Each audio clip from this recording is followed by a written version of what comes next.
Good morning. Welcome to Flat Earth Early Bird number 1635. I'm your host, Arwin. And before I start the show, please don't forget to share it on any platform you deem fit. And if you haven't already, subscribe to my channel and hit the bell notification so you know when I'm going live, which is normally 1 p.m. Amsterdam time in the weekdays and 2 p.m. Amsterdam time in the weekend. And please also do support me through the PayPal and the Patreon. That would be much appreciated, and you can, well, still use the support. So please keep it coming. For real. Anyway, yeah, the weather today is kind of changed around pretty dramatically, but it's still pretty hot, but now it's not so sunny. It's kind of cloud covered. It's very moist. So it's kind of a sticky day. Right. But yeah, I had actually hoped for some rain, but just a shadowy day or something is also nice for a change. Don't have to have that sun blasting on you like continually the entire summer. Right. So, hello Oz, first in chat. Good to see you. Terra306, good to see you. It is Sunday, the 18th of June 2023. Temperature 26 degrees Celsius. Yeah, still plenty of warm. 44% humidity. Thought so. Oh, it does actually say it will rain.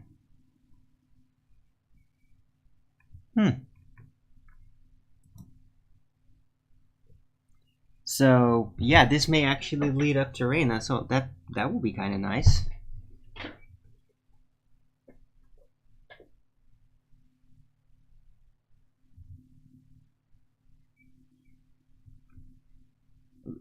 Wait, what?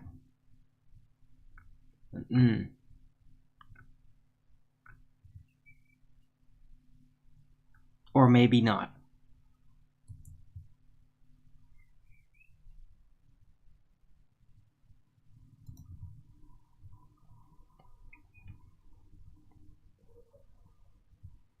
I think there is some rain in the Netherlands. I think it's just missing my city. Oh well.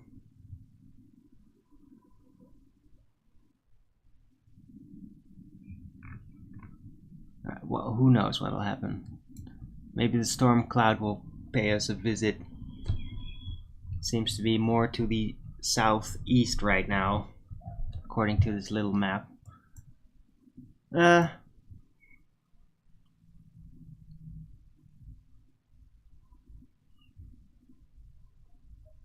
Dr. Shiva's latest interview.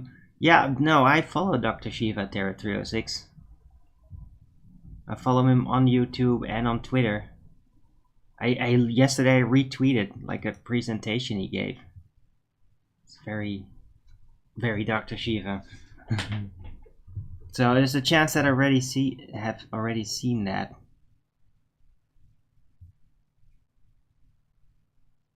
Like, is it on YouTube? You can link it up, Jared, if you want.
Thanks for the link.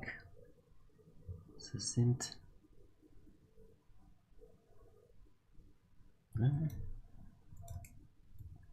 He's pretty good at what he does. 2 weeks ago. Oh!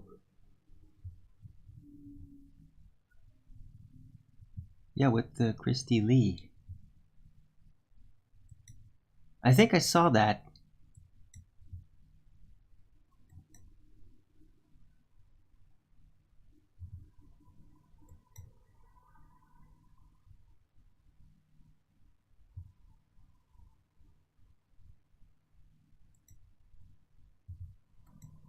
No, wait, I didn't see this one. Okay, interesting. Yeah, I'm gonna take a look at it.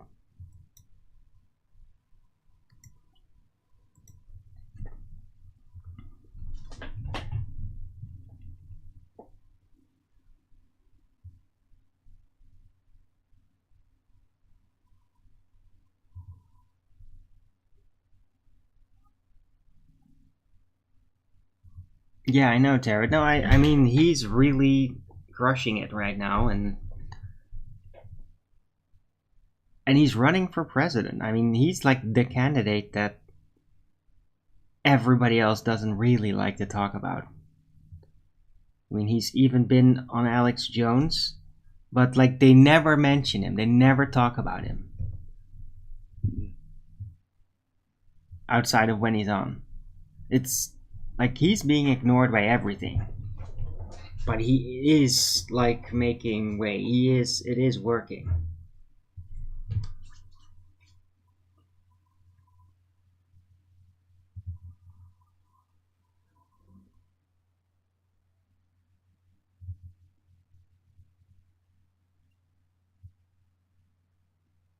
Okay, was it that good?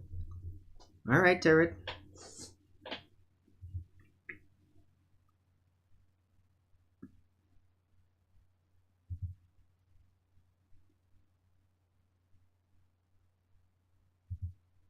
It's brilliant. Yeah, and courageous as well, on top of that. Yep. And he's just doing it. That's like his strategy. He's just doing it. Pretty much whatever. He's just doing it.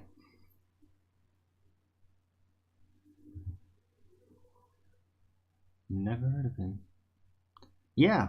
Well, that's not surprising us because nobody talks about him out there.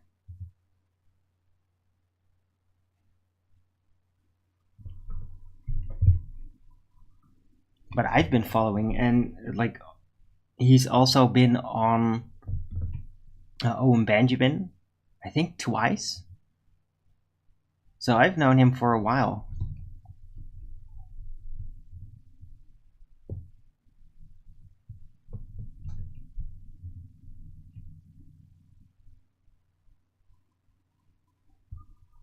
Or you talking about? We're talking about Dr. Shiva, right? G. Hello.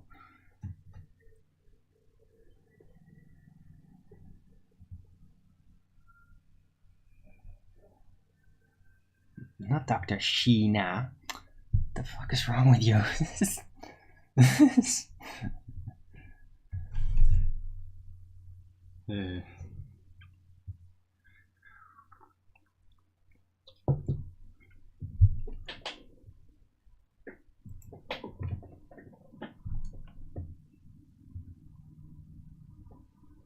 Alright. Man, I had some weird dreams last night. Or, yeah, this night. I think I might have actually had some weird, like, astral travel experience. It was weird.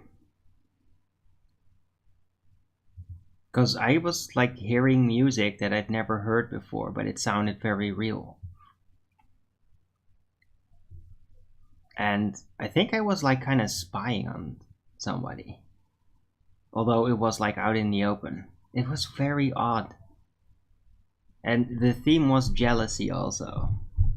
I think I mean, this sounds really weird because I did not plan any of this, but I think I sort of had an experience where I like astral traveled in my dream and like kind of checked up on my ex or something.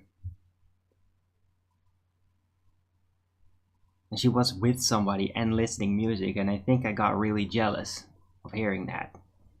It didn't last very long, but I mean, it was all very, like, impressive because... Dude, what the fuck are you guys talking about? Yeah. Yes, he goes hard against all of them.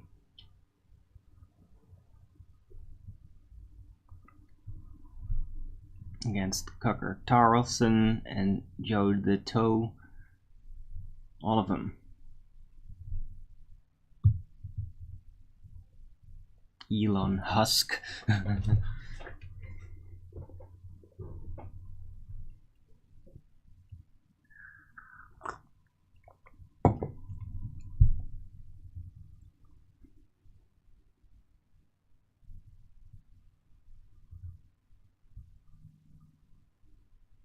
Feel bad for not having known. Don't worry about it, Tarot. He's been working on it for a long time, so it's cool. I'm surprised you didn't know. I brought him up on this show before.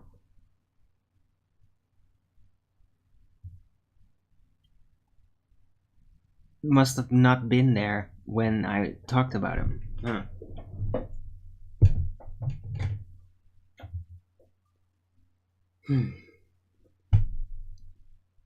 But I mean, if you like that, then like check out the Twitter video of his that I retweeted.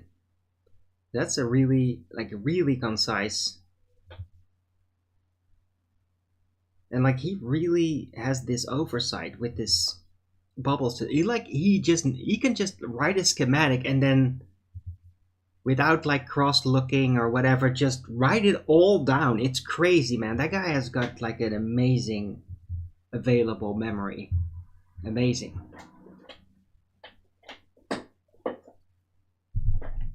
No stumbling, no forgetting details. It's incredible.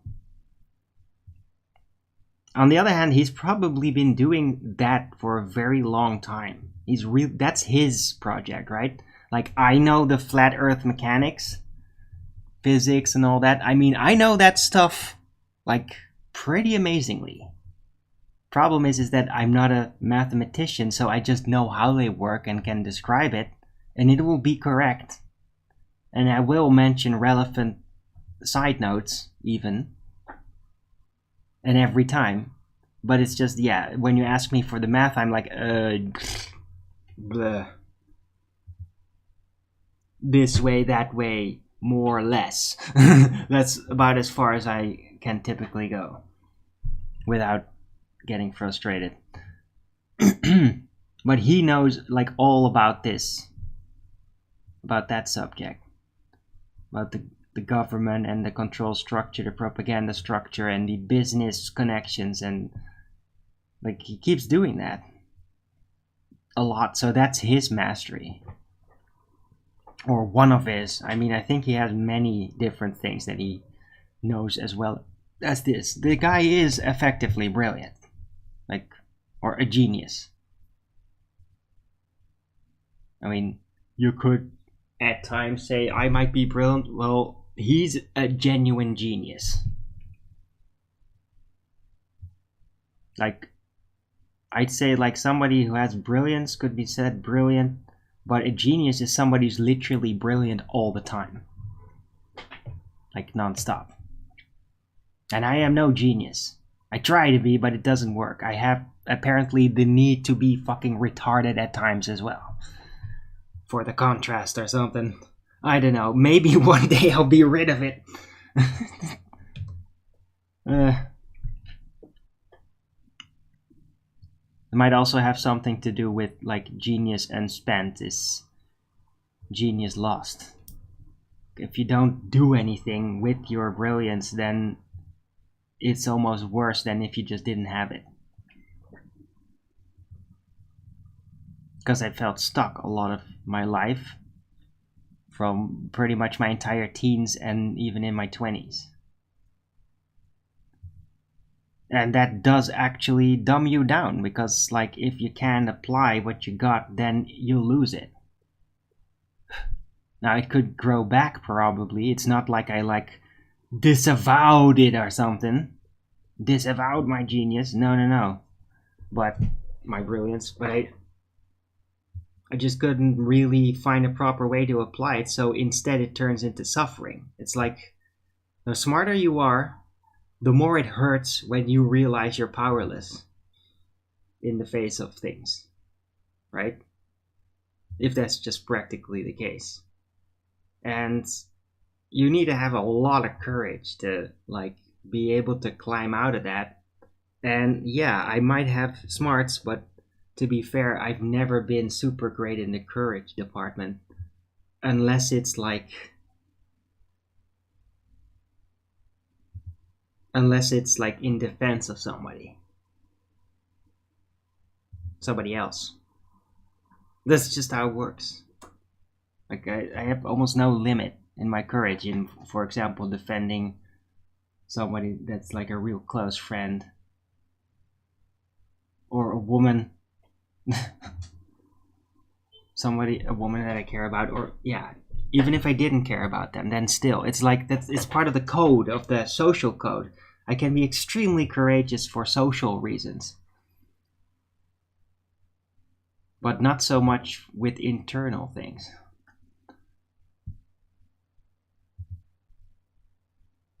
What the fuck? Okay, you guys are absolutely not talking about what I'm talking about, so that's just great. Whatever.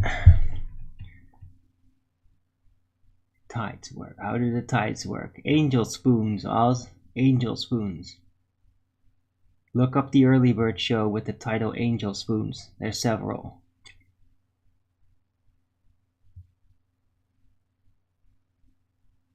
Toroidal magnetic fields. Something like that. I call it angel spoons. There seems to be a magnetic effect in these locations correlating strongly with metal, with iron type ground in the vicinity. And in those areas, yeah, there's a magnetic effect that's like a spoon. Like a spoon just like rotating. And that's what the tide map actually shows. When you look at it, that's the motion that's happening. It's like this thing stirring in the water, like an angel spoon. And it's completely, yeah, it's not like one big spoon. It's divided all over the place. And some regions just don't have tides. Yeah? And then a couple of 100 miles away, they do have tides there. And then another couple of 100 miles away from that, there's 3 tides. Like, what the fuck? It's like the angel spoon goes even faster. It's like, it makes no freaking sense if you try to impose that the heliocentric claim that the moon would be causing that. It's so idiotic, right? But still, the actual effect is already pretty mysterious. And it is a thing. And it is definitely not Eric Dubé's idea. Even though it's a cool idea, it's not that. Because Eric Dubé claims that the oceans are breathing. That they have openings that like suck up the water and then spew it out again, and that's causing it. Well, that's not what the tide maps reveal at all. Because that would look very differently. There's a distinct type of stirring motion in the ocean height differences. Like, so there's something stirring the water on a large scale. There's not like, oh, a water protrusion. It's coming out of there and then, ooh, it's getting sucked into it. No, that's not what we're seeing with the tide maps at all. So that model is interesting but wrong. It might be in some ways out there or something, but it's definitely not related to the tide. Not at all. Hey, Seeking Starwater, see you. Angle particle matrix. Okay. What? Angel party? Seriously, they call it an angel? What? Did they steal my angel spoons? It does look like a steering. Yeah, I know, Oz. I mean, angel spoons, Arwin trademark. I called it in like, what is it, 2018 or something. First time. It's like, what is the tides? It's just, I look at the tide map. What is that? Looks like a spoon stirring the tea, locally. Okay, what could do that? Well, salt water, so electrics. So that would have to be some kind of magnetic effect. So it's angel spoons. Yeah, that's how it was born. Years longer than... Oh, son of a bitch. Really? Wow, okay.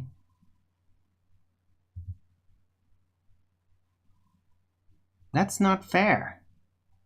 I've never even heard of that channel before.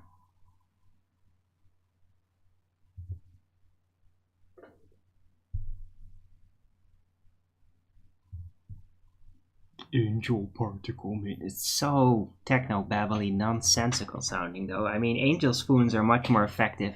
I mean, what do you do with the spoon? You stir. What do we see on the tide map? Stirring. It's an angel spoon. My name is better. And I never saw any other sources in order to, like, come to that conclusion. I just looked at the tide maps. Underground rivers, my god. Yeah, but that's like the Eric Dubay approach, right? That the earth is breathing the water, sucking in there and pumping it out. That, yeah, you've heard that. We've all heard that. Is absolutely no evidence for that at all. None. Or at least none that would point at any kind of relationship with the actual tides. So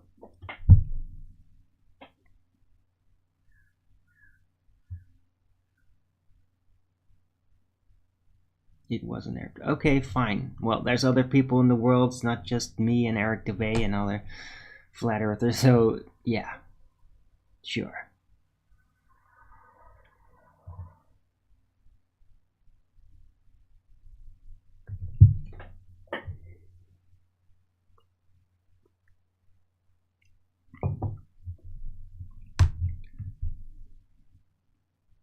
Something with warrior. Oh, well. That could only mean like a quarter of the entire world on the internet. So yeah.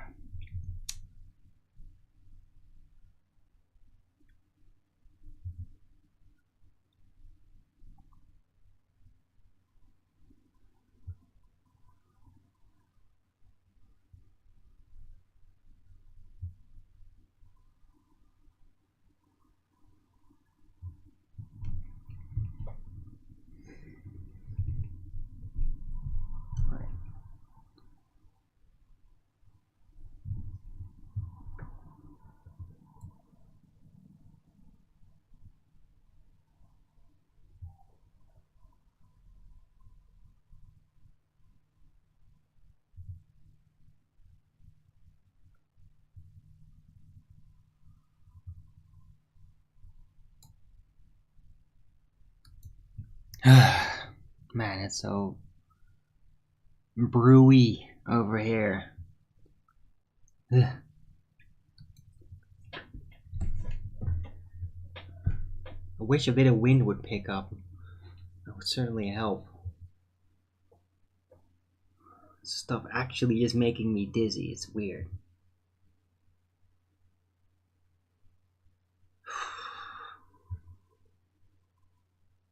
I'm gonna stand outside for a second.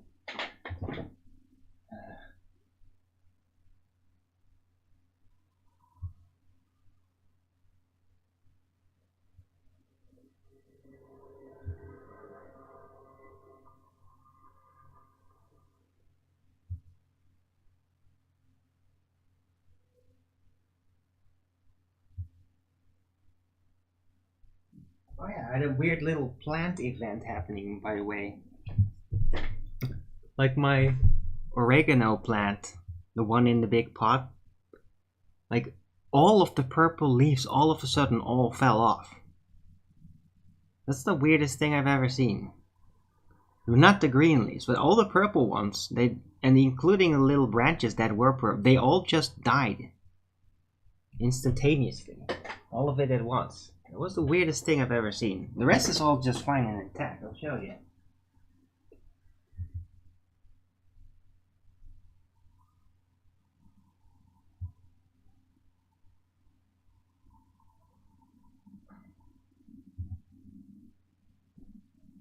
I think I may have drowned it a little by accident. Put too much water in it. I thought that like with the heat it would just evaporate continually, but apparently that doesn't always happen. But yeah, I mean there's still a lot left, but some of the leaves that fell off. Especially the purple ones. Still doing great though. A branch like this one is just a goner.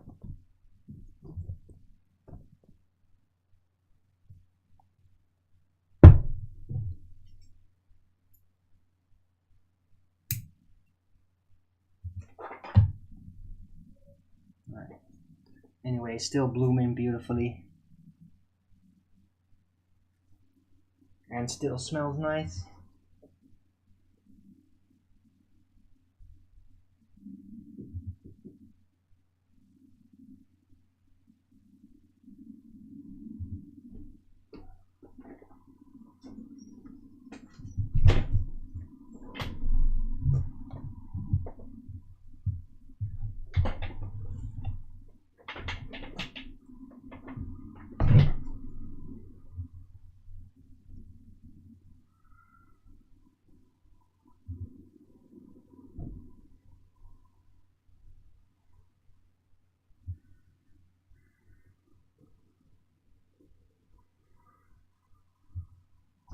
The other one is not having such an issue at all, so it's probably related to the drowning. This one's just doing fine. Look at how big those leaves are getting. Like really popping out. Like the bottom is all covered with the little shoots. Lovely sight. See?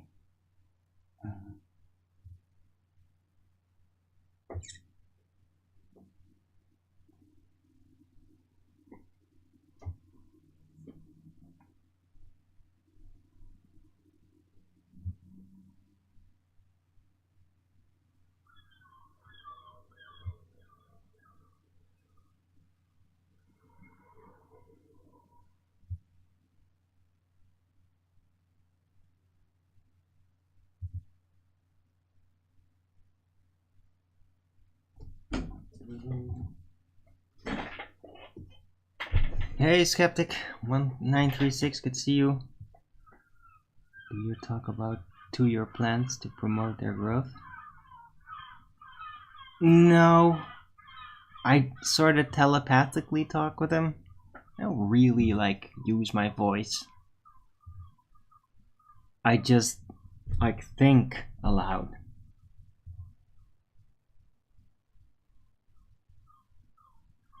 And they do that back anyway, so it's like I don't really need to talk.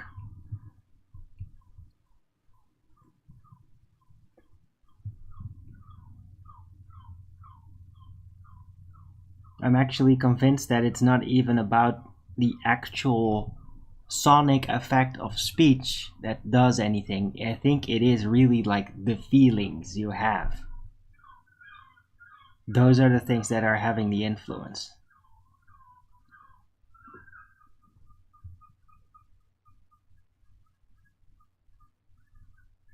Right? And even if you like put on music, it's not even the music that does anything, it's the feeling you get from the music that does the effect. Oh. Seagulls. What the hell are they doing?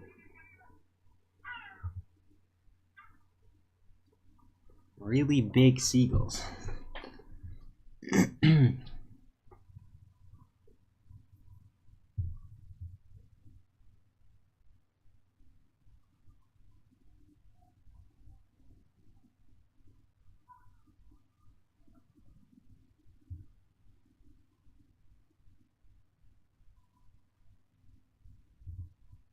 Pruning trauma.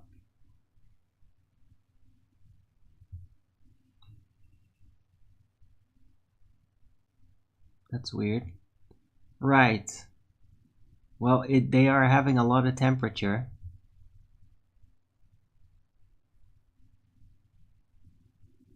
I don't know. The nutrition imbalance, I don't know about that.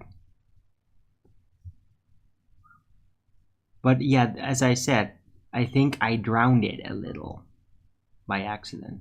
That it was like really, you could still see the water reflecting on top of it. Like I gave it too much for a bit, but then I drained that. But I think it might have still caused just a little bit of weakening. I have to be careful with that. It's usually an issue with that pot. Like with the rest, it's just you keep pouring water over it. But that one, like, you don't do that. I should, like, treat it differently with watering.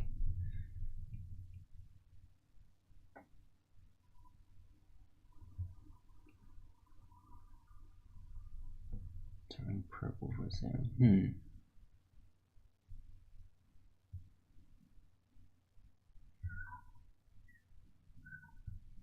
Abnormally large pumpkins. Awesome, Flomomu Buggy. How's that wombat problem going?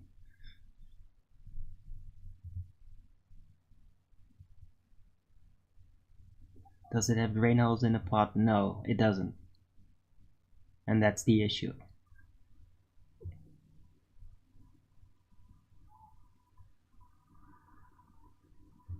I could actually consider just drilling a hole in it myself. But I mean, I could risk shattering the whole thing.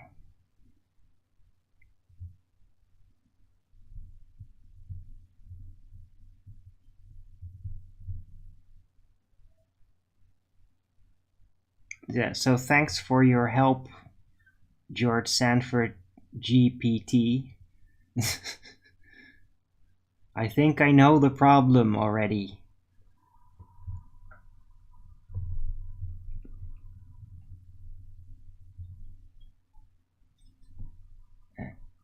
Groundhound hasn't been back after you scared it off. Awesome.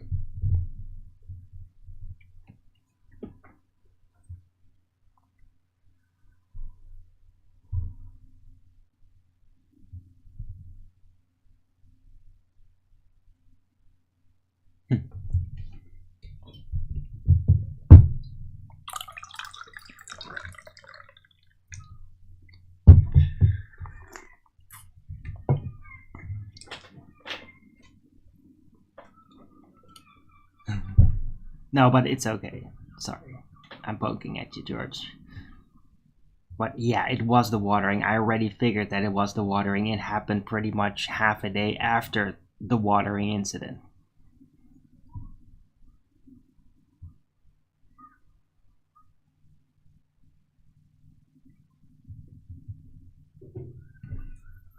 Do I have any plans for the day?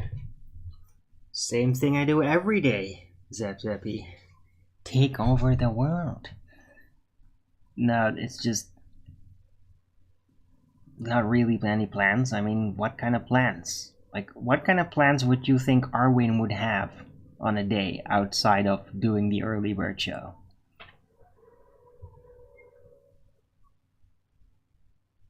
I mean, if I, for example, am going anywhere, that's like an event that might happen like 2 or at most 3 times a year. If I'm gonna do anything extraordinary, I'll tell you guys about it. Don't worry. I'm not like keeping that one unique thing I do in a year. I'm not gonna withhold that from you guys. Don't worry about it. But yeah, most of my days are very repetitive. And I am perfectly okay with that. Although sometimes I'm not. And then it sucks. But most of the time I'm absolutely fine with it.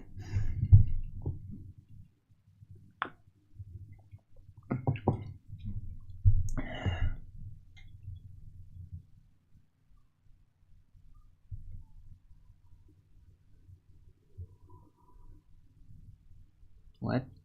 I think you can plan to decide what would be the title of the show. What? What are you saying?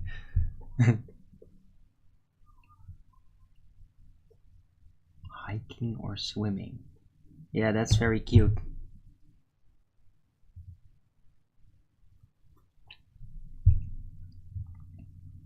Although the swimming with this weather, yeah, I might take a shower.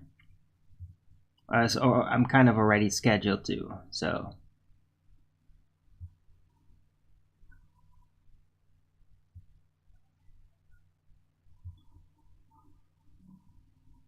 Surfing this afternoon. Ooh, cool. Man.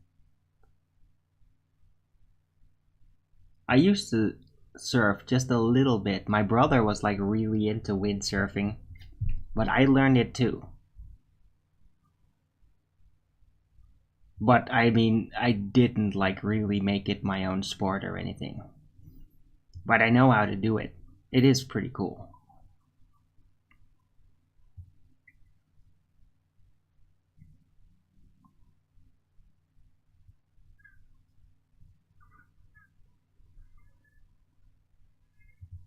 Like especially when there's these big gusts of wind and you can like really feel them coming, and then you can almost like hang on your sail and just like feel the wind working to just thrust you like crazy.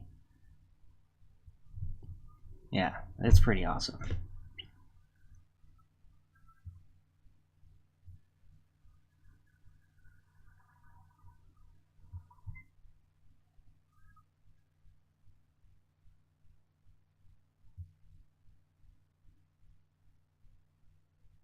Ooh, going to the river and gold panning. Ooh.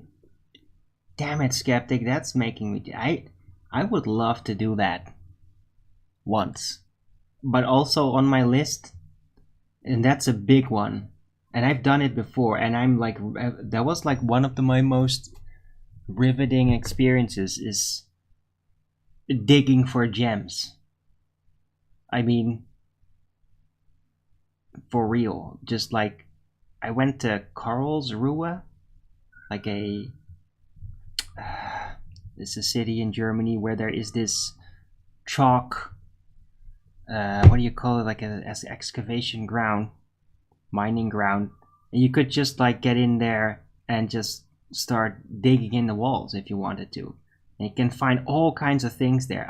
Oh my god, I love that. I love that so much, and my parents were like, I want to get out of here. And I'm like, no, I want to keep digging. Oh, look at what I found. A piece of quartz. Oh, look what I found. What is it? A pyrite squid. I actually found a pyrite squid. I still have it. Although I don't know where. But I mean, God, it was so awesome to do that. I love that shit. I'd love to do that again, especially like in the more exotic places where you can find some serious shit. I'd love to do that.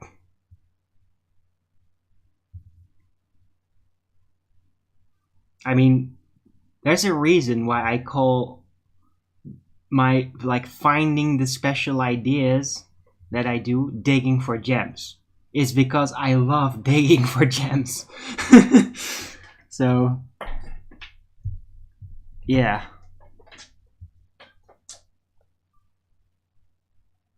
I'd love to do something like that again.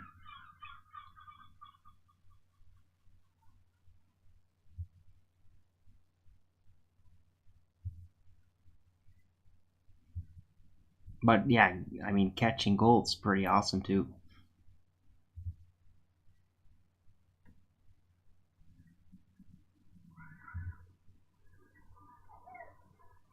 Yeah. No, Skeptic, that sounds really awesome.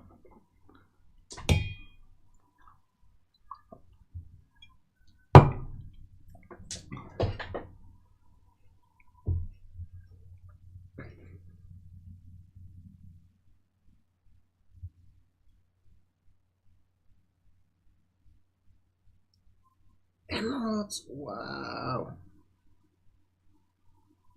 Wow, that is epic, dude. Oh, skeptic. I'm freaking jealous, man. I'm so jealous.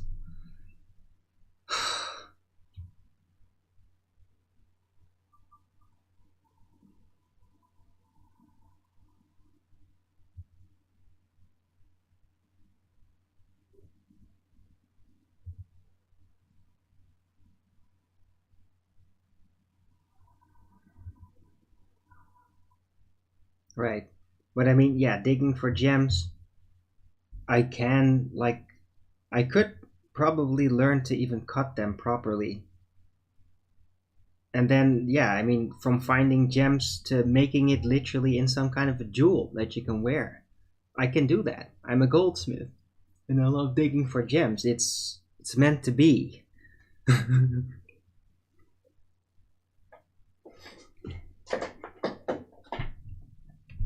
My friend from Nijmegen does actually know how to cut gems. She's done that.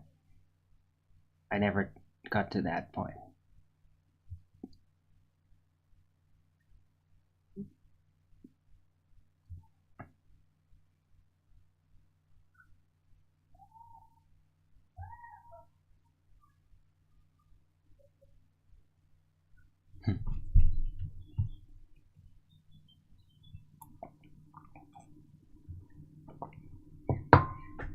Right, be right back.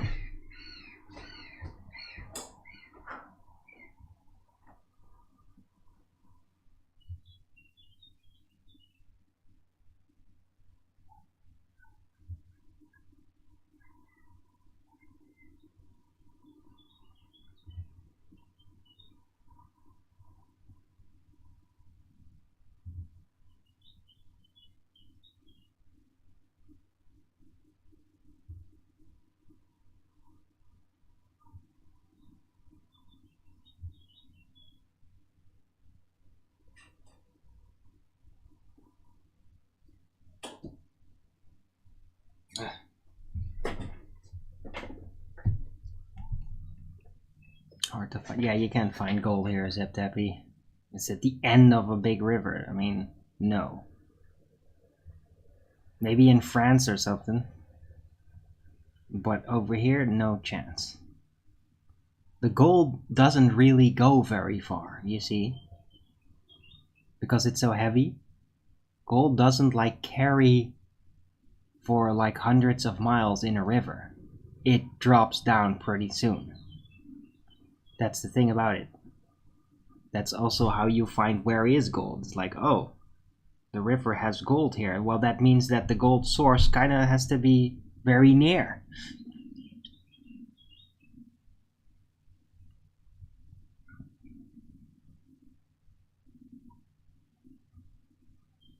Not much real nature left in it. Yeah, but it's also, I mean, it's not old land. Most of it was originally sea, was shallow sea and swamps.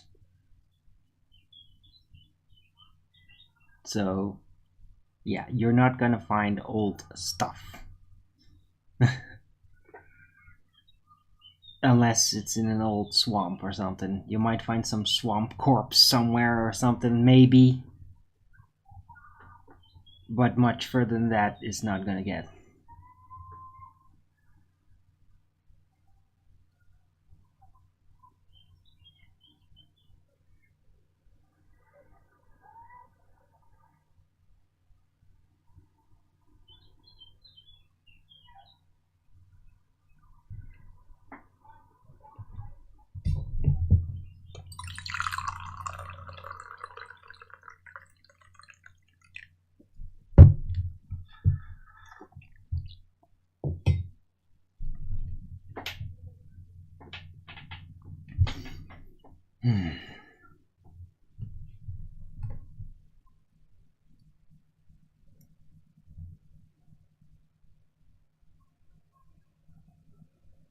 Call of Duty has a Dutch map. Oh goody!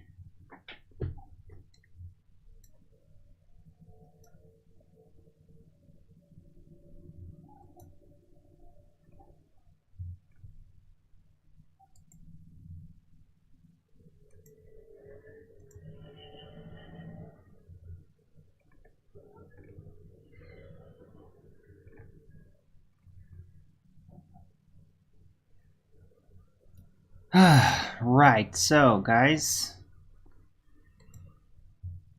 what are we gonna talk about? No idea.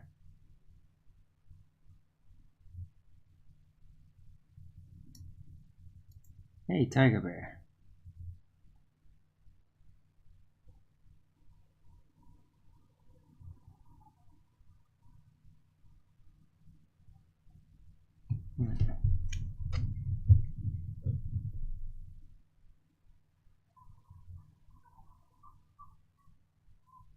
Okay, interesting. So I'm glad you didn't know that. I didn't know New Orleans was below sea level.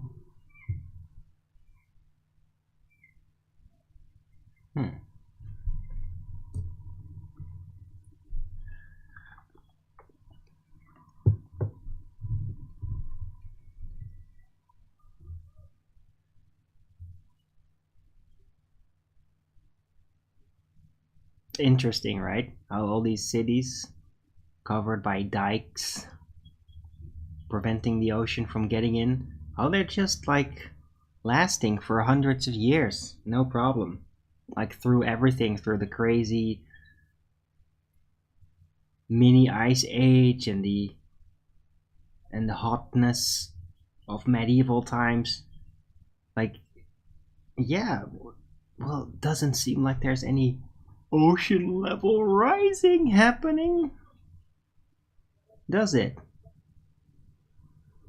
Because these cities below sea level are just fine. I mean, maybe you could point at like another city somewhere that's been flooded because it was below sea level and the dikes just couldn't stop the sea rise anymore. Oh wait, there are none of such cities in this world. Like none at all. Except for like maybe super antiquity things. Things that it might be 1,000 years old, and that's probably more because like the land just literally shifted or fell or something.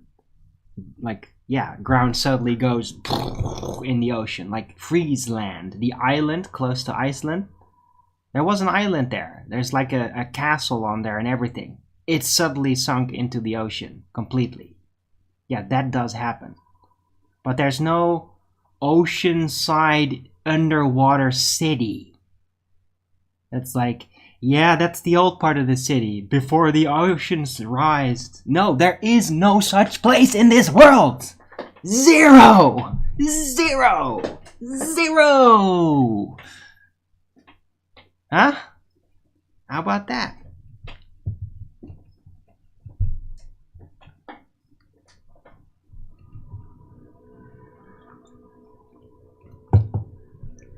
Ah, that's right, George Hanford. Melting ice doesn't raise levels. Although theoretically, ice that is on top of land that is above sea level, if that were to fall into the ocean and melt, a lot of it, that would raise the ocean. Theoretically. The point is, there's no record of it ever having happened other than the flood, which was definitely not due to melting ice caps.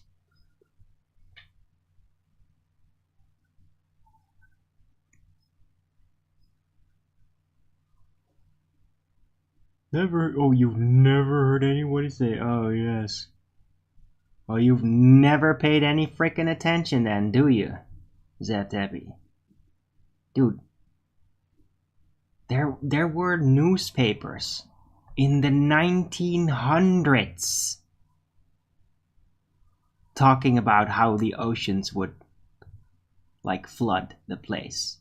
And similar articles not too long after, like a decade or whatever, telling them that like it would like everything would freeze over. Like, dude, it never happens.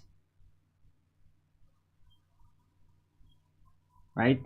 I mean, there was like a mini ice age in the Renaissance. That's like the worst it's ever been.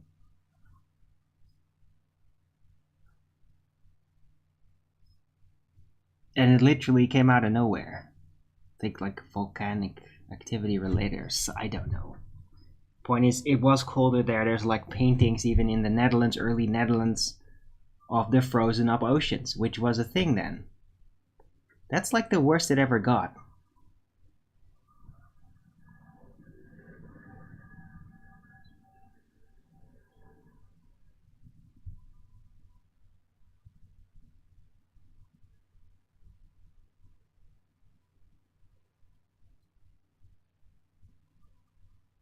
In the future, but right, yeah, you don't know what the fuck you're talking about, Debbie. It's never gonna happen. It's never happened. There's no city underwater from long ago that's on the ocean side. Where is it? There's only like really old Greco-Romano style temples that might be like a little bit in the water and shit. But I mean, that's an eternity ago. And lots of shit, like there might be shifts, right? The point is that our activities that humans do don't amount to the ocean rising. It doesn't happen. Like if there's gonna happen some kind of oceanic event or water rise, it's gonna be very sudden and will have absolutely nothing to do with what we do as humans on Earth. Right? It's more likely though that that a giant set of earthquakes or something will make a whole bunch of land drop in the ocean. I mean, that is much more likely to happen. That the land will suddenly drop in the ocean, parts of it. Yes? That is much more likely. Not, oh, it's slowly rising. That's never happening. It's never happened. Look at all the countries in the world. Look at everywhere where there's city and there's beach property. Like, there is no old houses in the ocean. I mean, even in Africa, they built their houses like pretty much in the ocean on stilts.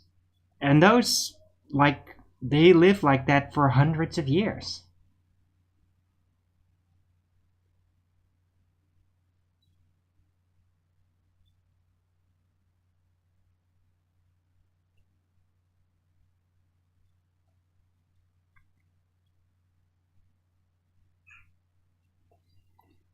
Floating ice melting won't raise the sea. Yeah, it won't. Of course not.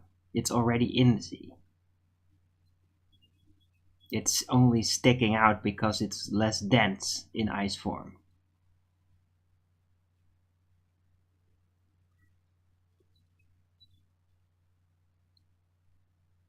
But if Antarctica... Oh, really? Oh, yeah, Antarctica's gonna melt. Sure. Sure it is.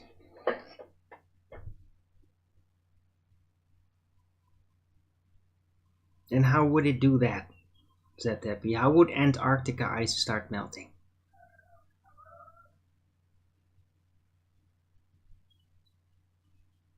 And I mean the ice on the land, not beside the land in the ocean, because the ice that is at Antarctica that melts also regrows, and that's just the ocean ice. It's not the ice on top of the land. The ice on top of the land is like ancient.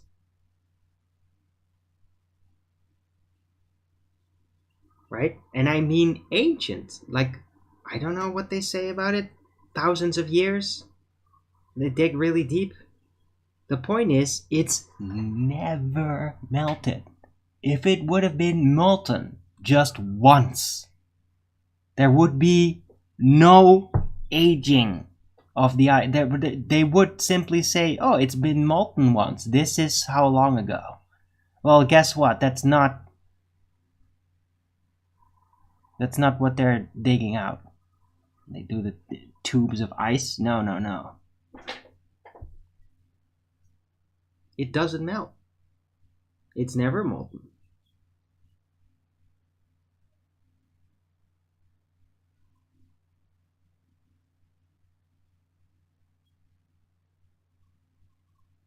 And if you think about it logically, Antarctica, the ice on it should actually be growing over the ages, and it is, according to those readings. Because why? Well, water vapor and snow and all that will keep being blown around, ocean evaporation, freezing over Antarctica, settling down. The snow then eventually turns to ice and becomes another layer. And that just keeps happening and happening and happening. So you could even state that Antarctica is actually taking away water from the oceans. Because everything that ends up on Antarctica, water-wise, as snow and becomes part of the ice, it doesn't go back in the ocean. Ever thought of that?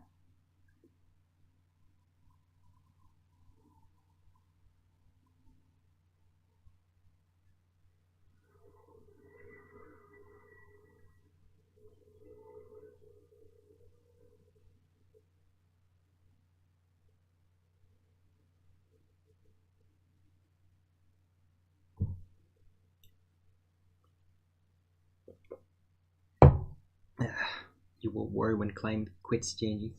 Yeah, no, things change like periodically. There's phases. There's like a climate phases of this system, of this realm. There's climate phases for sure. There's things happening, changing, moving in a direction, moving in another direction. But yeah, there's no imminent drowning because ice melting. It's not there. And it's never been there.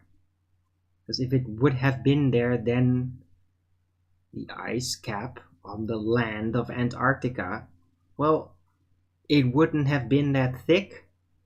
It wouldn't have been that old beneath at the bottom of the dig. They do. So it's just nothing. There's nothing to back those theories. There's literally nothing to back the theory that the ocean could flood because of melting ice. Nothing. It's not possible. It's not going to happen. It has never happened. Like, no matter what men do, no matter, like, if everything burns, no matter if there's, like, golden ages of luxury and waste, even, like, nothing does it. We could just ruin what we're living at, but we don't have the capacity to influence nature on that scale. Even if we maliciously tried to, right? Other than just like weather engineering, there's nothing we could do. We're not gonna change it. Even if you maliciously wanted to.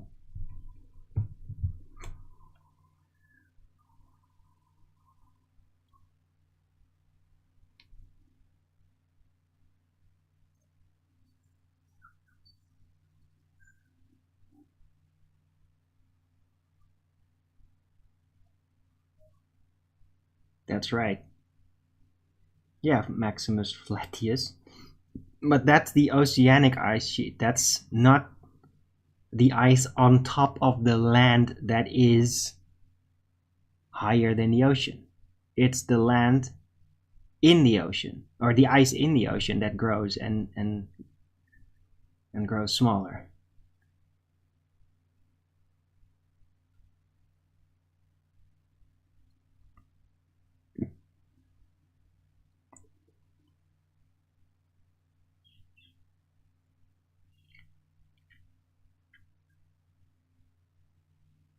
Climate man, beyond, yeah, beyond, specifically beyond though, Territ.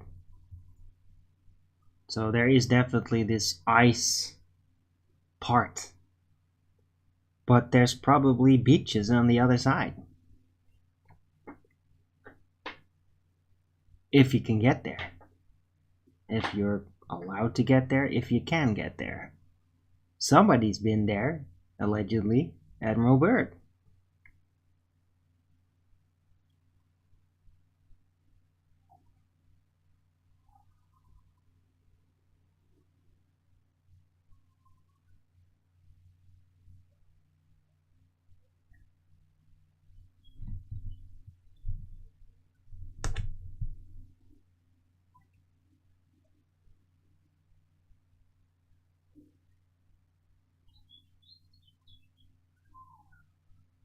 Nice,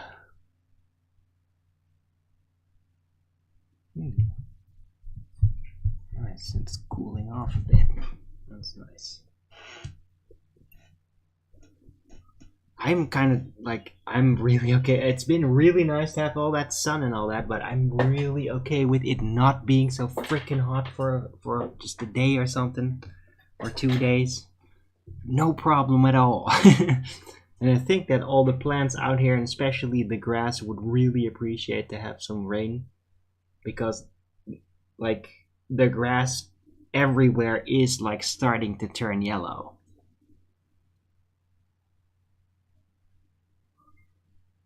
Just starting. It's not completely deading yellow just yet, but it's starting, so yeah. Some rain would be very welcome.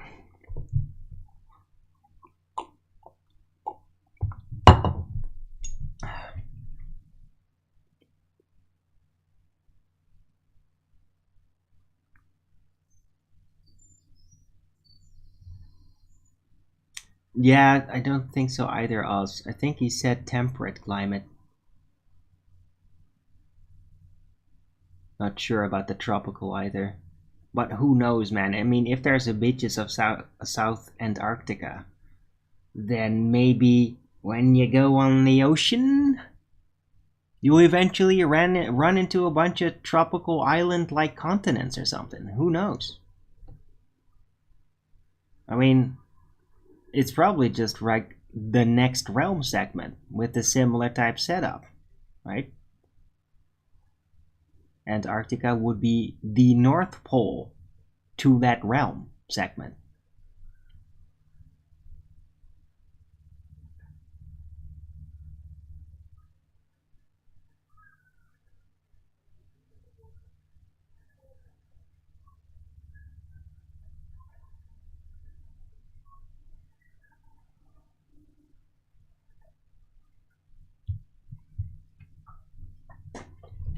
Alright, let me show you. Let's get a little flat earthy. I barely talked about flat earth anymore, but it's... yeah, if there's gonna be ballers in here, I might just as well do that again.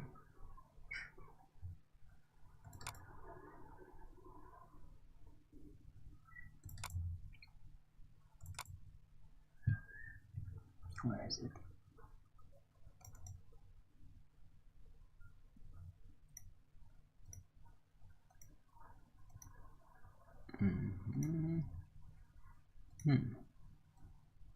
Right?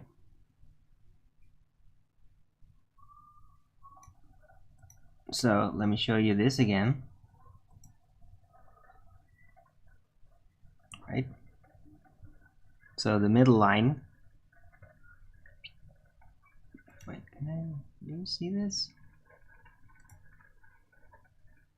Oh wait, yeah, I have to do it over here. Yeah, the middle line here, the equator, the anti-equator at the South Pole, which is not really a pole, it's just a region. And then there beyond, there's the beaches. The beaches of that. And then you have, I don't know, I just got sloppy, it was almost out of room anyway, but yeah, you can have islands beyond that. So there is basically like an ice wall potentially there, which would, yeah, which isn't surrounding a pond, it's just a barrier. And it loops in on itself just like the rest of the realm. And that's just where it is the coldest in order to create that barrier. So even like this system, equator, anti-equator, is like a natural way to split the realms up into segments, to compartmentalize whatever is in it, to potentially keep different humanities separate for very long times. It's functionally logical.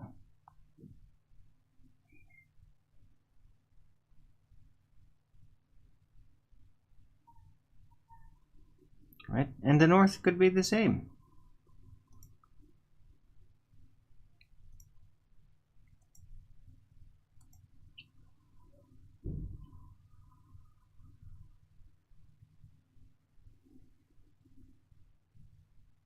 quick YouTube search and yeah, Oz, but recently there's like this whole thing that rolled out, this leak of like earthquake weapons. And by the way, that's real. It sounds crazy, but that's real. I recognize it.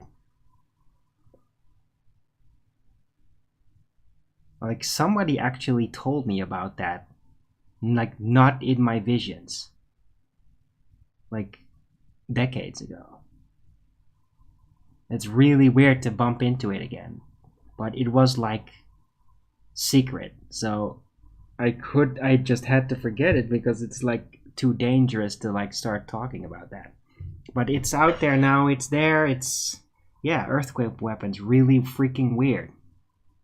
Like that's some sort of antiquitech based technology that they've re-engineered. It's really freaky.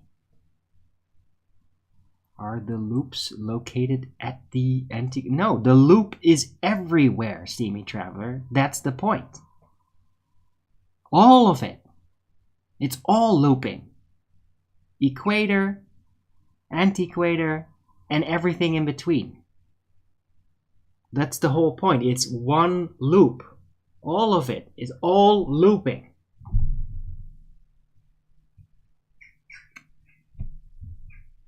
Right? And this sketch, it's showing it to you from something that is physically impossible to actually demonstrate, and that is from outside of the loop. And of course, that is physically absolutely impossible. How can you be outside of the loop looking into it? Right? That can only be done with like CGI and shit. That could never be done in the physical real world because we're in the loop. You can't get out of the loop. That's the point. But you can show it in a way that you might understand better what it is, right?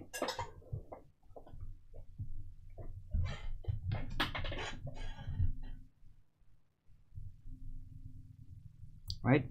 But I mean, this is still based on the model assumption of looping that, yeah, that suggests that it's like actually perfectly rectangular. I don't know if it is, because there might be irregular type of looping going on where potentially the loop at the antiquator is shorter than the loop at the equator. And that will kind of result into a sort of spherical suggesting type looping model. Like this. Here's another sketch, a top-down sketch. So it could be that.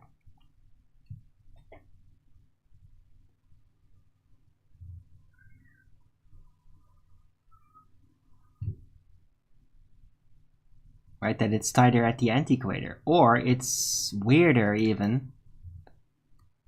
Well, what do I do? How do I get to that? Right, back. It could be like this, which is very surreal. And that would mean that there is like a lot of south, but that there's like a limited window in which you could move through to the next realm segment from north to south. So that it would always be very easy to find the exit to the north, but kind of hard to find the exit to the south. So it could be like that as well. I don't know exactly how the loop is. But like for the most comprehensible and easiest way to communicate it, I just used the rectangular loop version because because that's just a little bit more comprehensible and easier to also attempt to draw the map of the world on.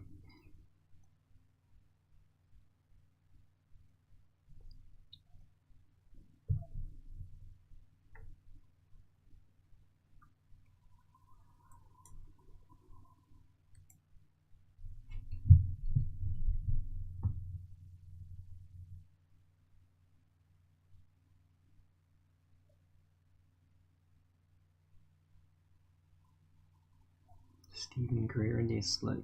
Yeah, he's been trying that for ages. Decades. Stephen Greer, the alien guy. I thought he was really cool, like in the 90s.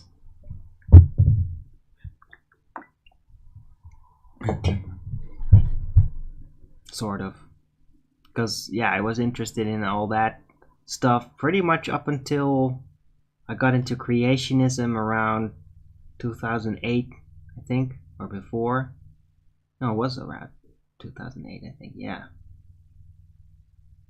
Maybe already 2006. Yeah, it was already like 2006.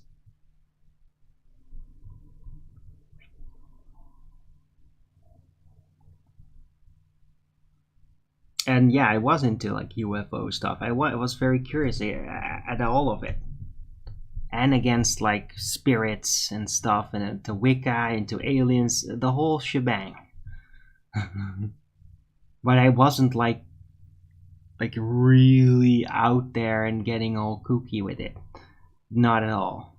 But I was very interested, and I was like researching, like, what is it? Is there actually something physically happening, or is this hallucinogen based?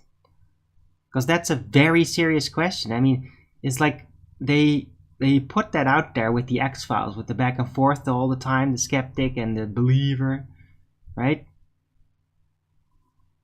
But I mean, Scully had a lot of great points. It was very reasonable. And when I went out to like UFO conferences and heard people speak about crop circles and about alien abductions and shit, I just like went up to them and just started probing them, because like their composure is really weird. They seem like they have some cognitive issues. So I just checked them. It's like, nobody did that. Everybody's just like, oh, they went with aliens. Oh, this is so special. Oh, it's so interesting. Or like, oh, I don't really believe it. And that's it. That's what everybody was just doing. It was so dumb. I'm like, you guys are all retarded. I didn't say that, but it's just like, you are all fucking dumb. You don't even know what questions to ask. You're so stupid. You're so stupid. So I went up to those UFO abductees and asked them questions. The right questions. Didn't get loud, didn't get demonstrative with it. Like, oh, I'm going to expose these. No, I just genuinely asked, like, yeah, do you remember, like, how you went with them? Like, they, like, explain, yeah, we saw, they just came floating in, and it's like, were you using any kind of drugs? Like, yeah. Right. So, do you remember, like, opening the door when you went with them? Like, no, we just kind of, like, moved into a beam. But you were in your house. Yeah, it just, like, went straight through it. Like, oh, yeah. That's a dream, baby. That's a dream. Yeah? There's no technological devices that are gonna beam you physically moving through the physical house without it obstructing you. That is a dream. You had a trip, and you probably had these alien entities, and you went with them in spirit. Do you realize that it was a out-of-body experience, not a physical abduction? Yeah? I asked them all that. And they were like, we didn't think of that. They literally hadn't thought of that. These guys had gone around telling their UFO abduction stories for like a decade in conventions in the United States and shit. And they didn't even realize this about their experience. And nobody had asked them, like, what the fuck is wrong with you people? UFO nutters, you are so fucking stupid. You don't even know what questions to ask.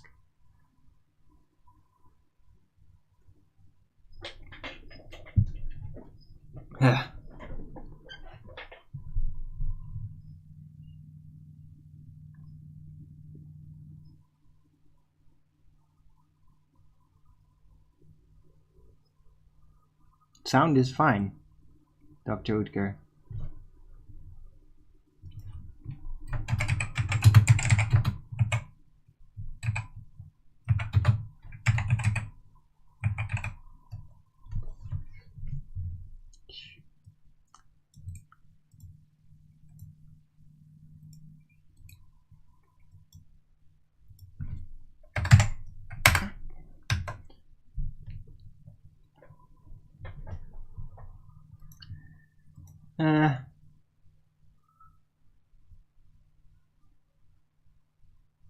Seen and spoken with God.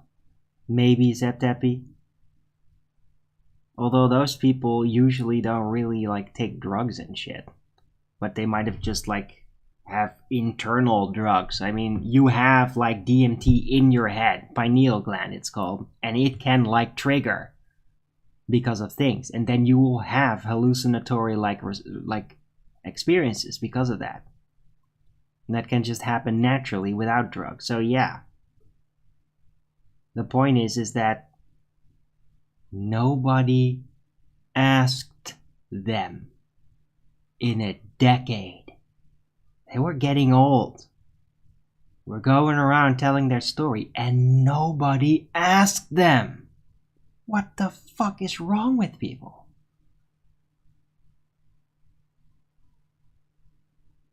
Nobody asked them.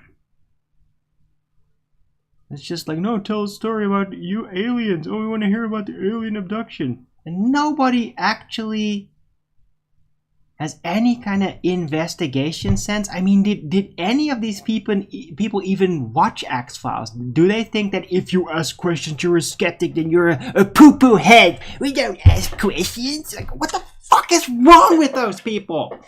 Why didn't they inquire? Didn't they want to know? They just want to hear bullshit stories and believe and dream and get delusional? Like, what the fuck is wrong with them? Why don't they want to understand what the fuck was happening? Why didn't they want to understand? Why didn't anybody ask? It's so frustrating. It was so frustrating back then. Like, everywhere I go, something really cool new. And immediately, like, having just sniffed of it, in like a few days getting into it, and I find that it's like a field that's been going on for decades and everybody's fucking retarded.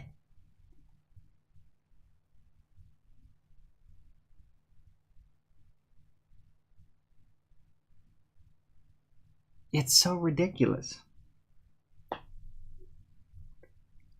Right?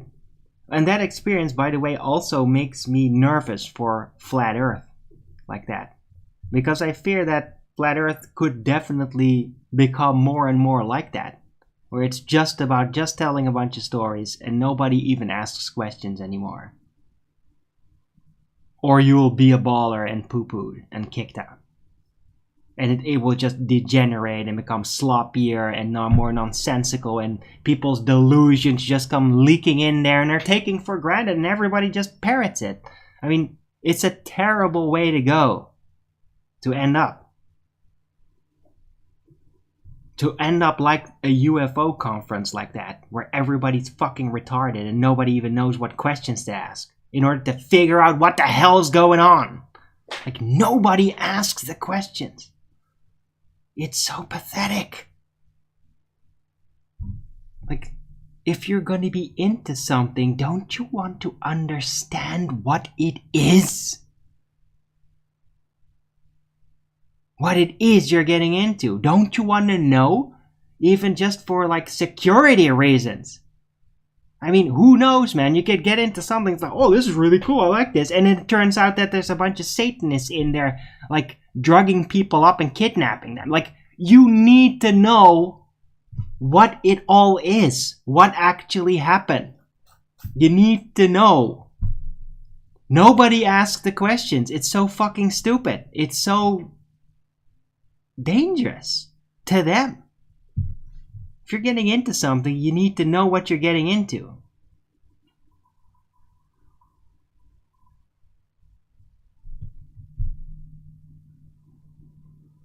Right? Like, for example, oh, Flat Earth. Oh, cool, I'll get into that. Well, that's okay. But you need to realize you're going to have some issues socially with people. Because all those people you just thought were cool and all, well, when they find out that you were into Flat Earth, they suddenly will hate you and, like, treat you like their arch enemy. So you have to actually know that. Right? You have to know that before you get into it. And that's just Flat Earth. It's like really in your face. It's hard to avoid. It's like you just bring it up, Flat Earth, and people start yelling at you. if you've never done that before, you know them for a long time. So it's dangerous and it's more apparent. But all these other things, and being into aliens and even being into drugs and partying, you need to know what you're getting into. My baller friends don't hate you. Oh, that's lucky.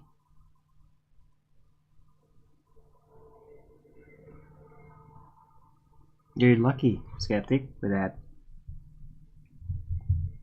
Because I had no such luck. All these friends from the past all really hated me for Flat Earth. They hated me for bringing it even up.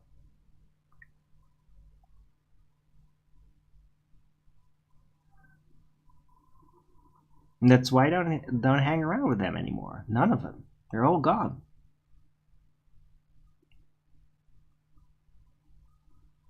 And to be fair, I don't really miss it. Because there was a lot of weakness going around. There's a lot of self-delusion and indulging of other people self-deluding. It was like a culture self-delusion with these people.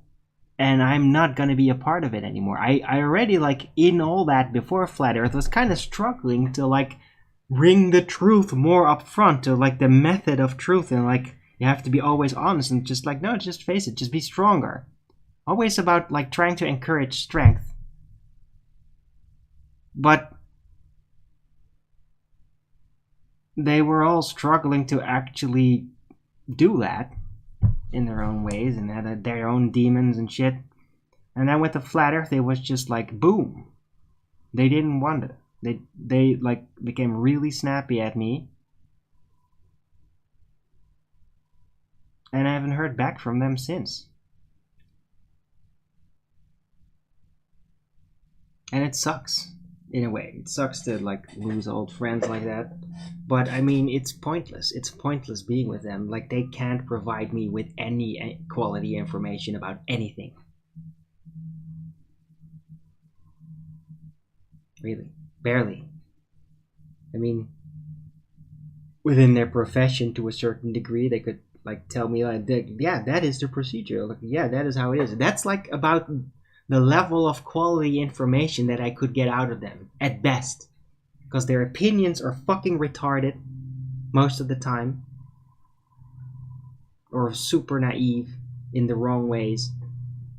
And it was just pointless.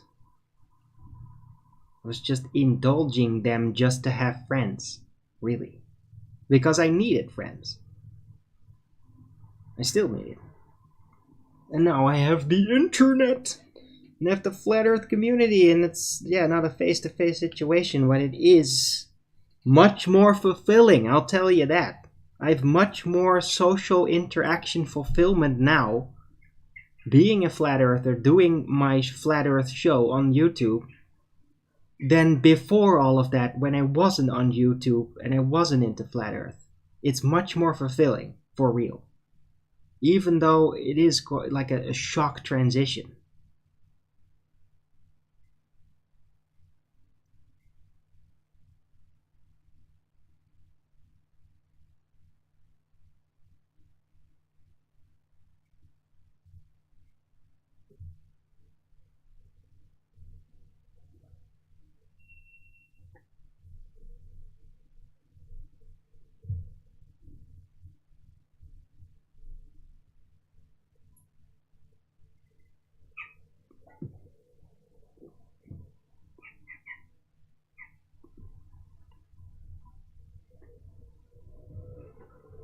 Alright, Septepi.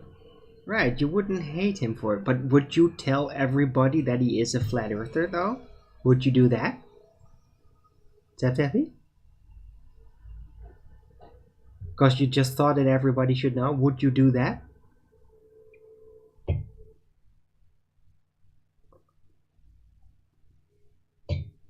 No, you wouldn't. Alright, fair enough.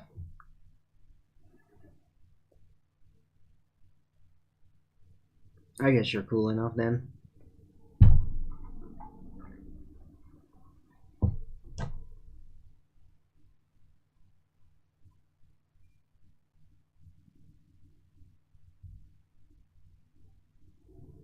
Having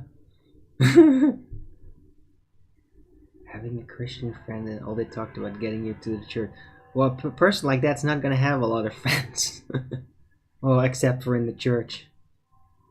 All you ever talked about was getting somebody in your church. Yuck. That's not much. And like that means that they don't really have like a life then. That's all they ever talk about.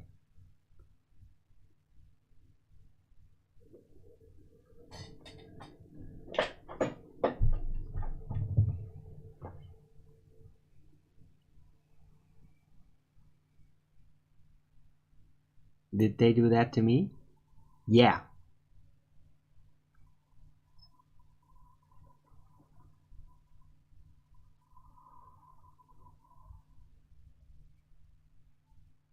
I think. I'm not sure. But they were my friends were like extremely offensive to me because of it. Because I sided with Flat Earth. They literally like declared like being my enemy pretty much. That actually happened. It was crazy.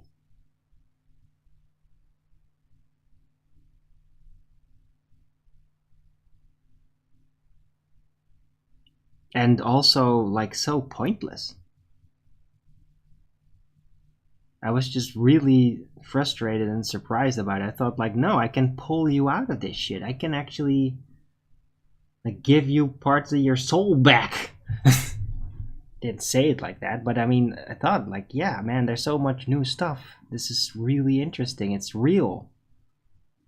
There's so many mysteries about the world we don't know about. It's so fascinating. I just didn't understand why they didn't want to know. Like I showed them one little video once of like that video where you see that sun with the spotlight over the earth, even though I'm not entirely sure even what that is, what I'm looking at. But it so snaps you out of like a heliocentric view, and it's just like, look at that. And they literally asked me to turn it off. Like they didn't want to see it.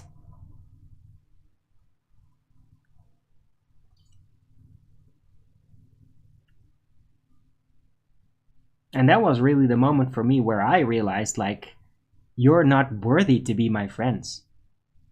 Like, you are not worthy to be my friends.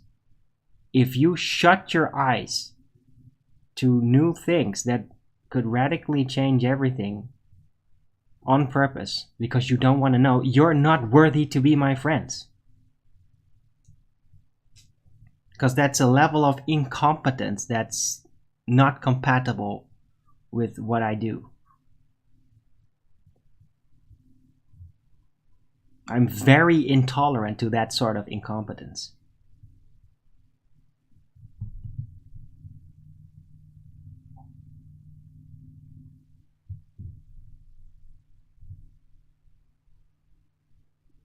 They weren't friends to begin. Yeah. But I hung around with them for a decade though. And they did like help me out. I mean, they were very supportive when my cat died, for example.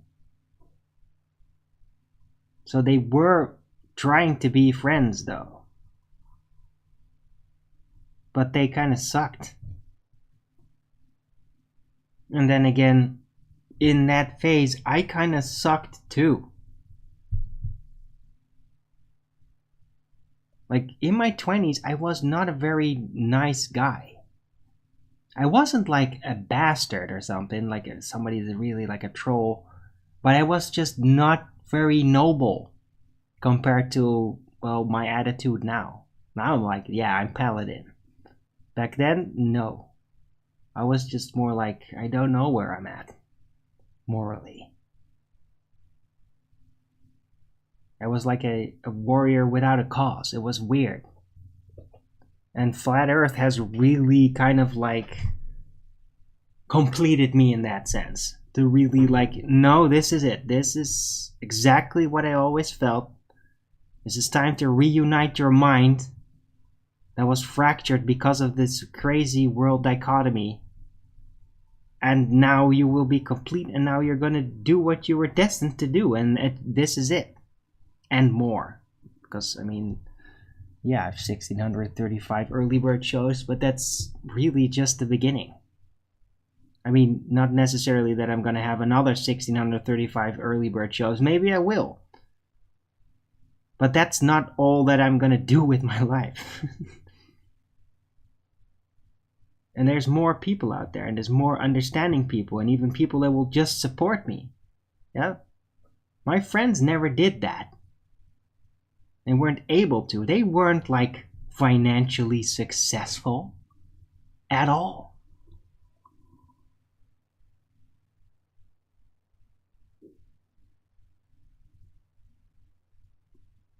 They had no ambitions for like a family or something.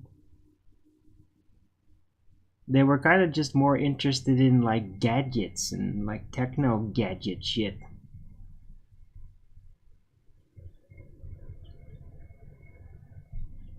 Or some new video game sometimes. And that's it. It all seems so pointless now.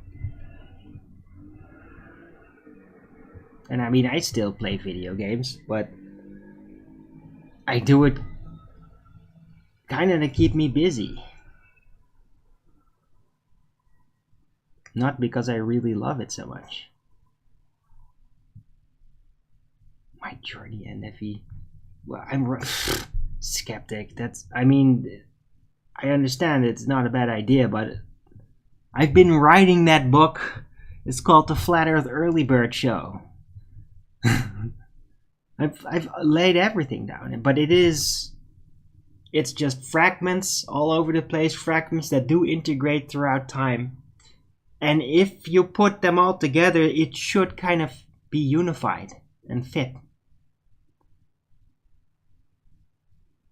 But I mean, my overall entire journey of waking up to flat Earth is very elaborate and very complicated. With the whole like compartmentalized mind thing and all that. So I don't know. I don't really even feel like I'm really a book writer anyway.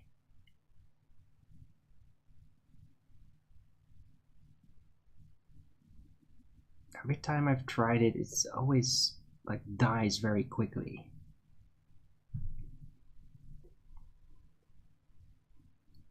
Wake up, okay.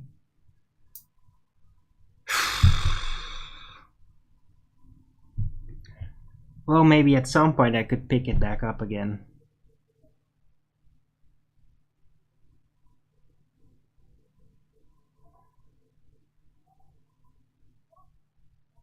But yeah, the issue is just, it's too big. It's like, just my journey alone is like a really big story. And if I then also involve, which I do want to, like the cosmogony ideas and like the vision, dude, it's too much. And it would be kind of chaotic. Because it, like, my experiences are not all really all that freaking linear anyway. That vision in there, and now still paralleling still now. I mean, I don't know how to do it.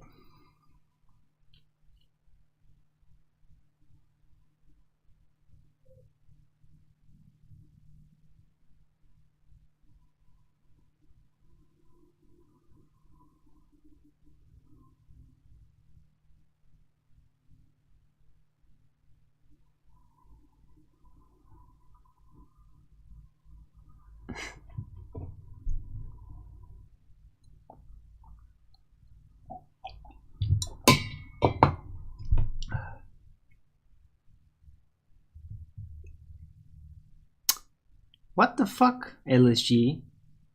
That's exactly what I was thinking. I just didn't say it, but 33, that's hilarious. But I was actually thinking, like, yeah, could ChatGPT just like scan all my videos and then summarize the stories and even like organize them in categories and shit? I don't know if it could do that.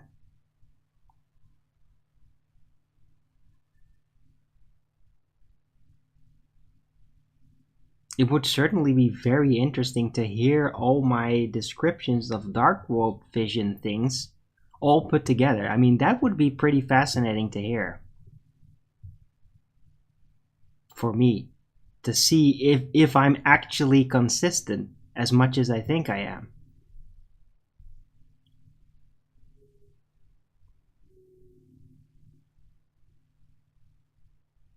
Right, but I don't know if ChatGPT even like works like that. If you can just say, "Hey, I want you to watch these 1,700 videos," and then make like a book out of it somewhere. I don't even know if it does that sort of thing. I mean, 1,700 videos is a lot of hours of stuff, and yes, it could go through that, but it is just so massive. I don't know if it would actually do that without you having to like pay for the super advanced version for it or something.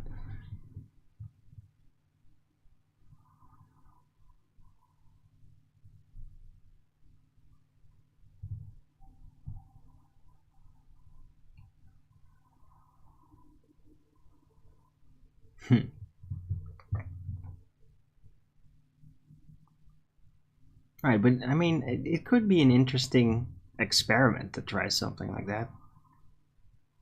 It just, thus far, I've kind of always stayed clear of ChatGPT. Like, I don't want to be dependent on it in any sort of way, or even it to become familiar with interacting with me. Because the way it's now, I do not trust this at all. Like, I'll trust ChatGPT when all the propaganda systems are all lifted. When it's just pure and free. That's when I'll start interacting with it. But it's super propagandized, and I absolutely adamantly refuse to interact with any kind of AI that has been propagandized like that. I absolutely refuse.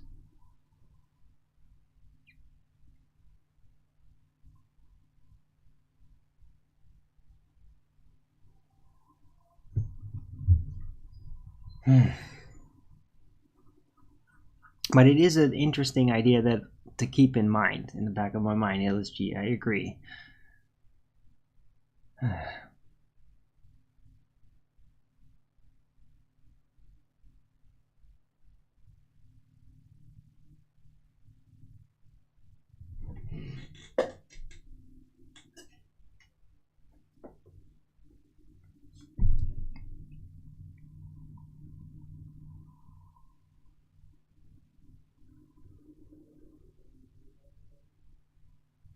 It could do that.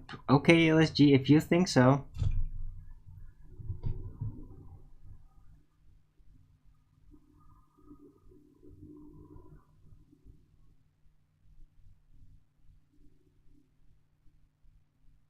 When the US gave up control to Net 1. What are you talking about, George Sanford?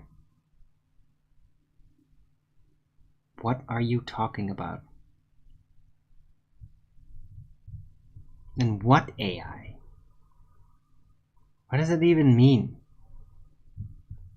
Are you trying to pull us all down again? Keep doing that, George. It's a terrible habit.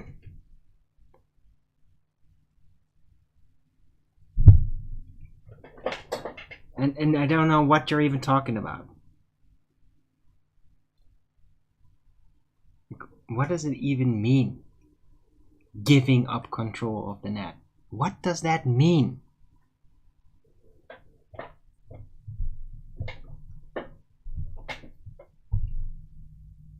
Internet was made by US military? Yeah. So?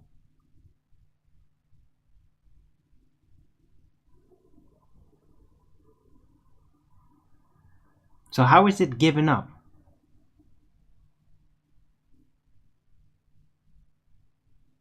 And how is AI taking... I mean, I'm seriously, George Sanford. If you're going to say these types of things, you better damn well have some explanation to back it up. I don't want you to make these, oh, it's all fucked statements, and then just like not be able to even back it up. It's very annoying when people do that. Yeah? So you better damn well provide with some solid information to back it up, what you're talking about.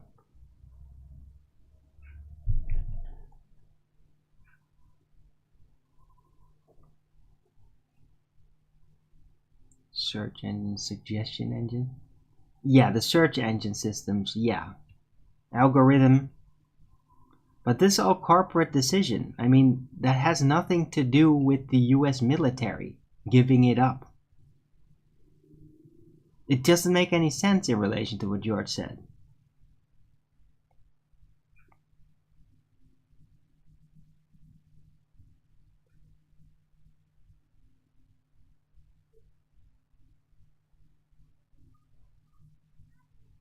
So, George, are you gonna present?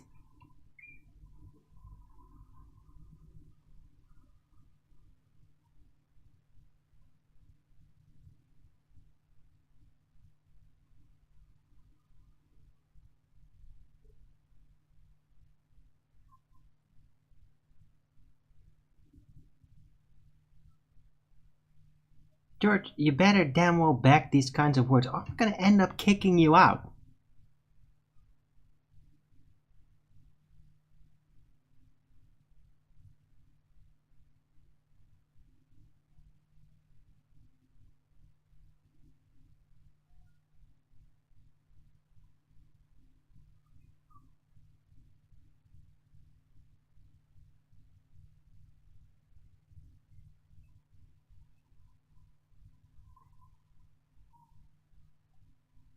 So, are you gonna back it?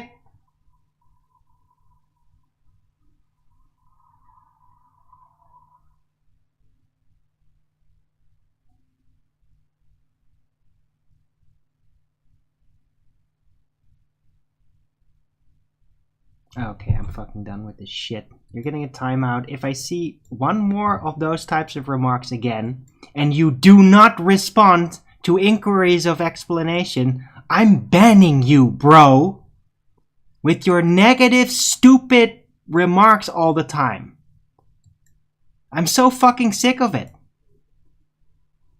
You're just ruining conversations with that shit.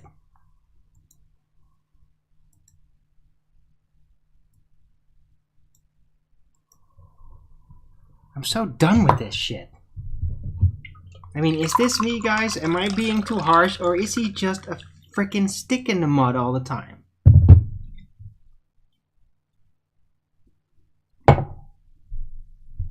Who never supports me, by the way, on top of all that.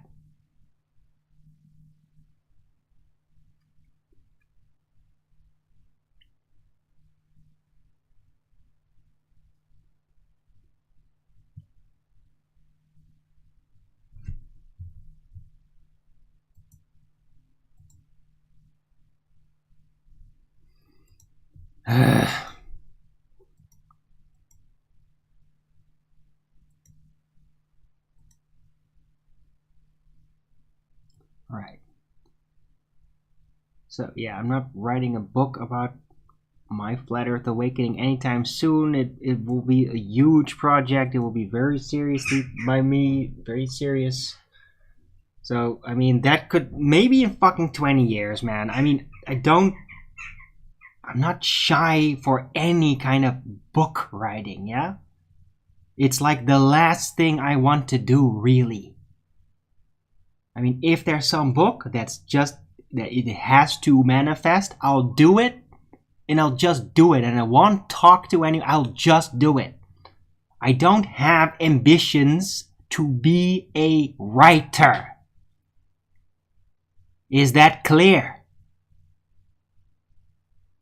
Yeah, there's books I'd like to exist. I am not a writer.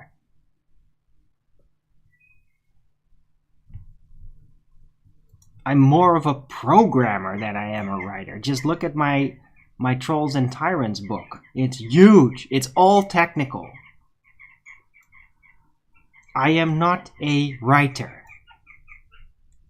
I'm like a schedule schematic kind of designing guy. That's what I do. I make systems. I'm not a story writer.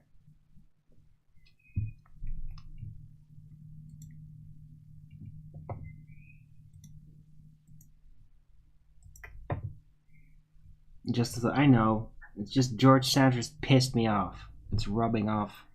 That's, I mean,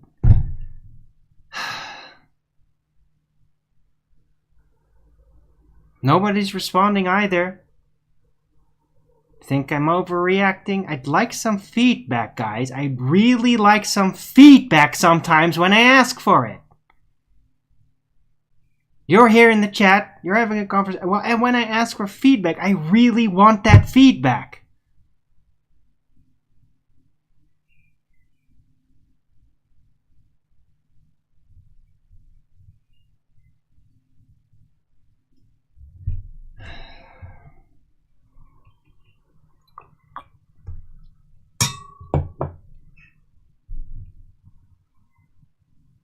Okay, thanks, Illichi.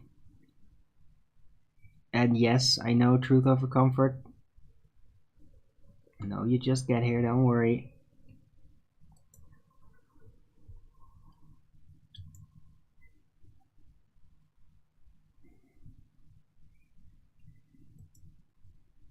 Right, and Illichi, it's not even like claims without proof. It's not even clear what the fuck he even means.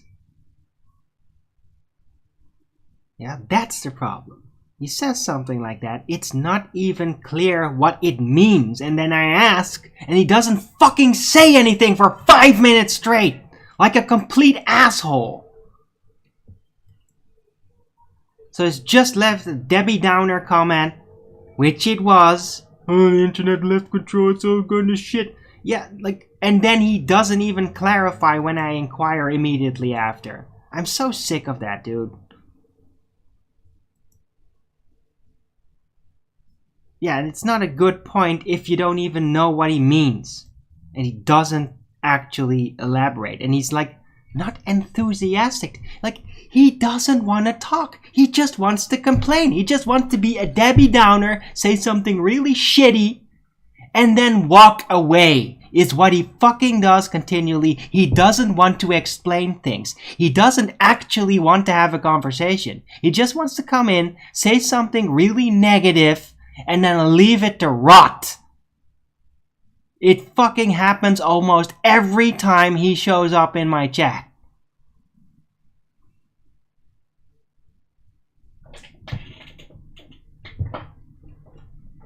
I'm so sick of it, man. It affects me. I don't want that. If you're gonna talk about something, then roll it! Roll it! Yeah? Don't dump something and then leave. You roll. You're gonna explain something? Explain it! Right there!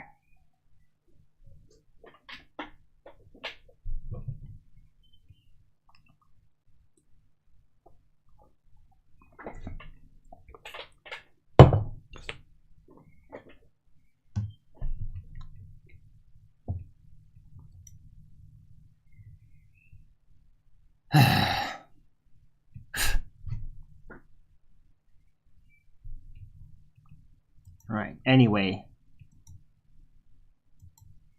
What can I talk about? Well, technically, show's almost over anyway.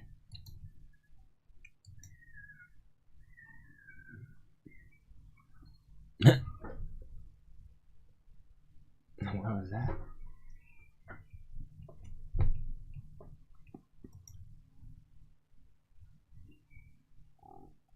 Weird. Alright, anyway. What the hell am I gonna call this show? It is super over the place.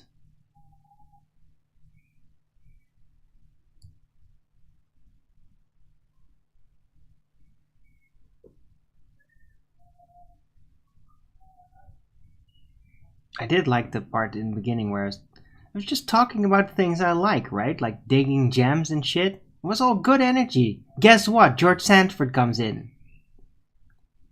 And he fucking ruins it. He literally came in and ruined my mood. It got all robotic with the oregano. I called him George GPT. It's like, I don't know what it is. It's just, I'm starting to develop intolerance to that guy, and I'm like, it's just getting on my nerves. Like, could you just not be a fucking robot? Could you just act like a normal human being? Just say something, and somebody asks you, the show host asks you to elaborate, that you don't then just not do that. If I'm gonna ask somebody in the chat that says something to explain, I demand you do that. Okay? It's not a voluntary thing. You're gonna talk about something, bring up a subject, and I have questions about it, and I demand an explanation, you better damn well do it. Yeah? Just walking away like that is not tolerable. If you keep doing that, I will kick you out. Even if you do have some sensible input sometimes.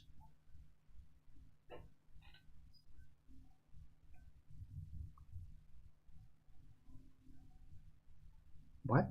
What the hell does that mean, Cleary?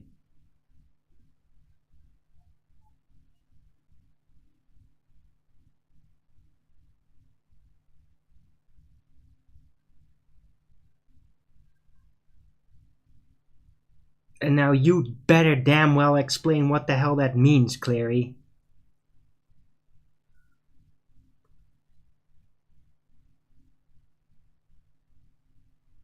No, not smiley thumbs up. Explain what the fuck that means. What the hell are you talking about? It's a song. Okay. So why? Why did you say that? Mr. Roboto. Oh, okay.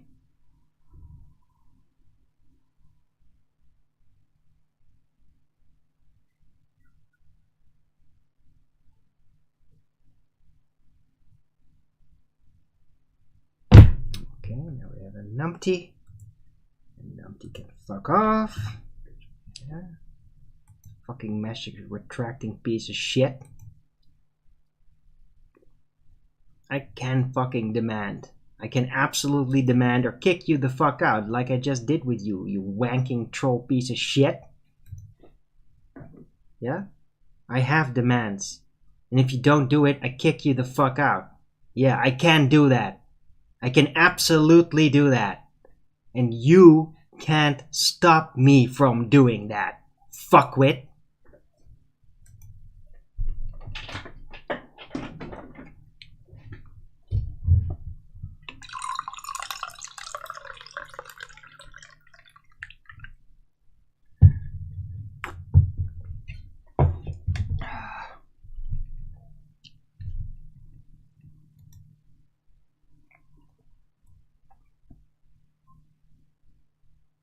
George Sanford just left, by the way. I didn't ban him. I just timed him out. He left. He just left. Maybe he just was feeling really shitty today. And it didn't land well here. And then maybe it's for the better if he just left. By his own volition. But it would have been nice if he just... if you're gonna be a Downy Debbie whatever... just freaking explain what the fuck you're saying at least. Yeah? Don't be like, oh, the world's gone to shit anyway. And it's like, why?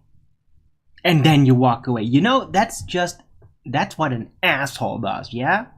That's what a fucking asshole does, and I won't have it. If you're gonna be a Debbie Downer about something, you better have something to damn well explain about it. Okay?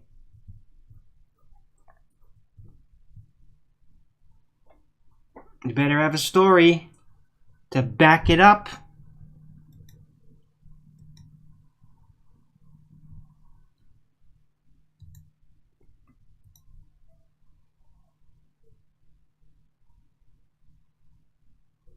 Mm-hmm.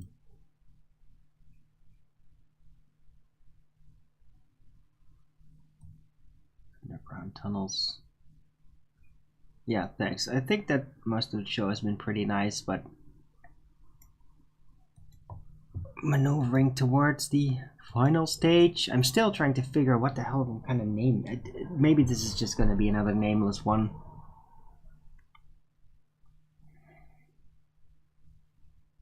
I mean, when it gets that erratic in all senses, and there's not even like a unifying theme in the feelings or in the mechanics or the subject, then yeah, I just like, what the hell do you make name-wise of a show like that? It's like too much over the place.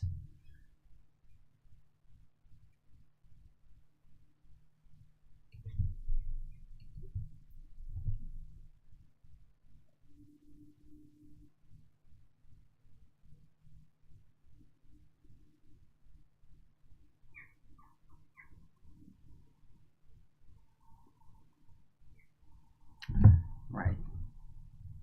So I guess I'm gonna round out the show then. Thanks everyone for coming. I hope you liked this show. It was a bit over the place, but still, the first half at least was just fine. Right. So if you like this show, then please don't forget to Rogan's it up, and if you haven't already, subscribe to my channel and hit the bell notification so you know when I'm going live, which is normally 1 p.m. Amsterdam time in the weekdays and 2 p.m. Amsterdam time in the weekend. And please also do support me through the PayPal and the Patreon. That'll be much appreciated, and still need it. Still need to get through this at least first half of the week, and then probably I'll be fine. So it would be great to still have a little support, and then I'll stop nagging you for like a week or maybe 2 if you're lucky. Right, but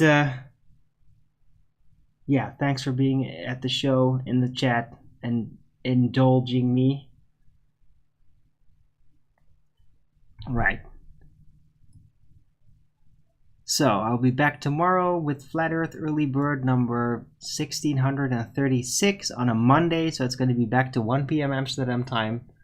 Hope to see you there in the chat. And yeah, if it's going to be weather like this again, then I will actually start on time and not a little late because it's so freaking hot in here. But I don't know. I don't know if it's going to stay like this or if it's going to be sunny again. We'll see. Right. Anyway, hope to see you all there. And yeah, all have a nice Sunday, whether you have a cloudy weather or sunny weather. Hope you all enjoy this Sunday, and until the next video, keep it flat.